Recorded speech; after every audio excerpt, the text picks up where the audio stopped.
Замислете, имате моќ на еден производител целосно да правите нешто, например, конкретен рутер, конкретен телефон, возило, сите тие може да имаат Zero Day Exploit.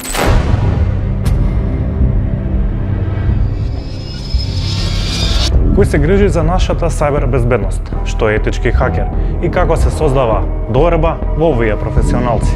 White-Hat представува често пати доверлива личност која е овластена од компаниите и компаниите им даваат пристап од своите системи и тој ги учи да се заштитат. Тој сака да направи процедура или да произлезе со план како да заштити една организација, најчесто технички предизвици, но често пати и од самиот human vulnerability.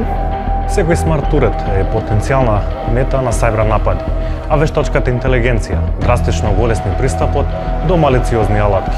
Но сега со самиот AI Boost се смали онаа рамка на експертиза со многу малку знаење да постигна некој напад. Од 2024-5 сметам дека најмногу ќе се хакнуваат смартфони, ќе се хакнуваат IoT, Smart Home devices и најверојатно коли. Поединецот е најслабата алка, а последиците, како индивидуални, може да бидат и врз цели системи. И затоа мора да се подигне свеста.